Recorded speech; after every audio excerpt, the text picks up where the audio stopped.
The spoils of victory. The dust of war still lingered when the Titans finally fell. The Olympians stood bloodied but triumphant, their weapons glowing with the fire of rebellion. For 10 endless years, the world had been torn apart.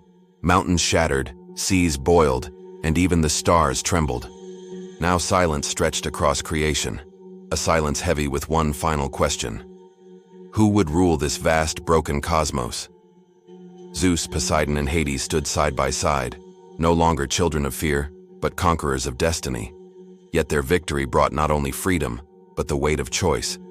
The world was too vast for one god to command, and so the brothers prepared to divide it, not by pride of birth, but by chance.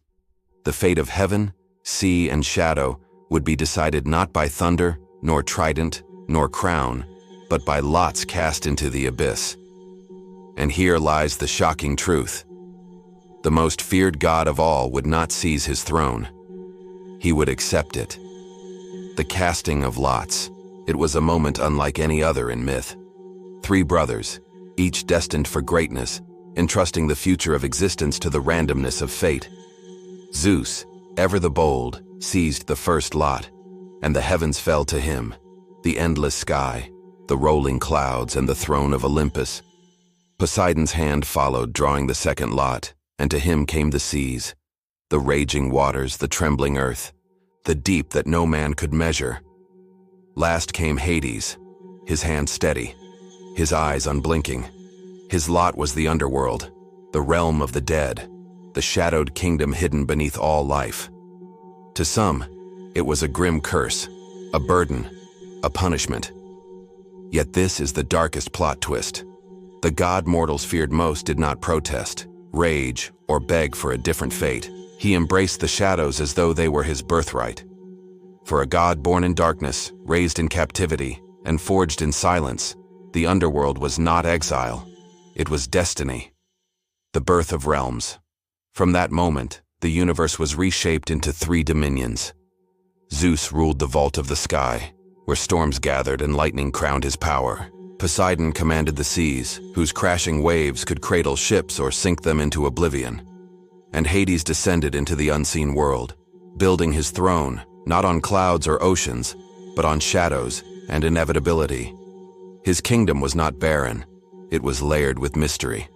Vast plains of asphodel where countless souls wandered, golden fields of Elysium where heroes feasted forever, and the black abyss of Tartarus where traitors and titans rotted in chains. It was a realm of judgment, not chaos, order, not cruelty. Mortals, however, came to fear it, whispering tales of torment and despair. But here's where everything you know is wrong. Hades was not a torturer, nor a monster lurking in the dark.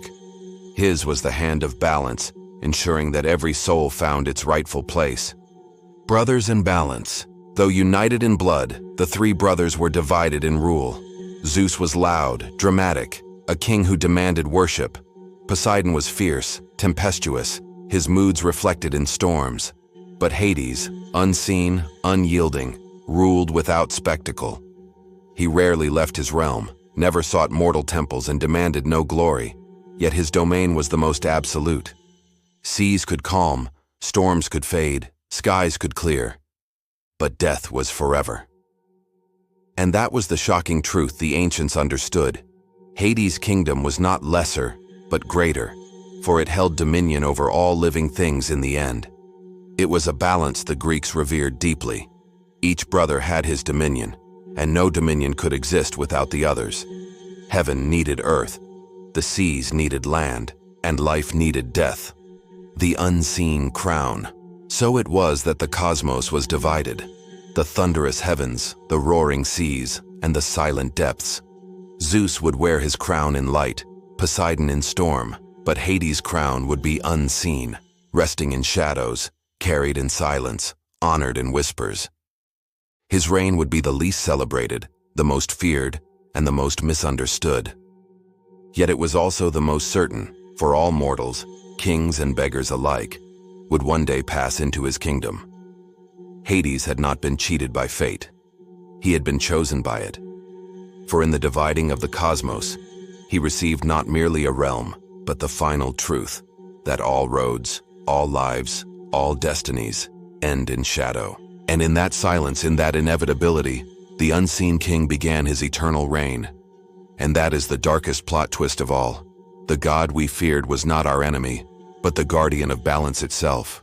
A name unspoken, and among the gods of Olympus, none inspired more silence than Hades.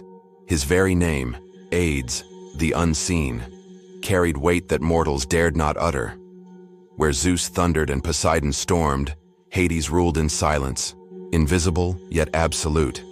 The Greeks feared even to speak his name aloud, for to do so was to invite the shadow of death itself. And so, in whispers, they gave him another title, Pluton, the wealth giver, the god who not only ruled the dead, but also the hidden riches beneath the earth. Here lies the shocking truth. The Lord of Death was also the bringer of life's abundance. The forgotten wealth. Every seed buried in soil, every vein of gold waiting to be mined, every harvest rising from the earth belonged to Hades' realm. Where mortals saw death and darkness, the Greeks saw renewal and prosperity, hidden beneath the ground. This was the paradox of the unseen king. He took all lives, yet he also nourished new ones. But because men feared death more than anything, they mistook Hades' silence for cruelty, his fairness for coldness. And that is the darkest plot twist. The god who gave balance was remembered only as a monster. The god who did not wander. Unlike Zeus, who could not resist mortal women, or Poseidon, who unleashed his wrath upon cities, Hades rarely left his throne. He did not disguise himself to seduce or punish mortals. He did not hurl storms or fire from the skies. His strength was permanence, inevitability, the truth that no mortal could resist him and no soul could escape him. Where other gods flaunted their power in spectacle, Hades ruled without show. And yet, everything you know is wrong if you think this made him weak, for his dominion was the only one that could not be challenged. The balance of silence. The Greeks knew that to live was to owe a debt, and to die was to pay it. Hades collected not in greed, but in order. His throne, carved of shadow, bore no gold, no lightning, no ocean's roar, but it was steadier than all of them. For when empires burned, when temples fell, when even gods quarreled among themselves, the underworld endured, unchanged, unbroken. That was the unseen king's true power. Not storms, not thunder, not spectacle, but silence. A silence deeper, heavier, and more eternal than any crown. The truth revealed. And so we find Hades not as a tyrant, but as the most incorruptible of rulers. His kingdom was not one of cruelty, but of balance. He was not the villain mortals feared, but the guardian of the one law even gods could not break, that all must one day pass into shadow. That is the shocking truth the myths never wanted you to see.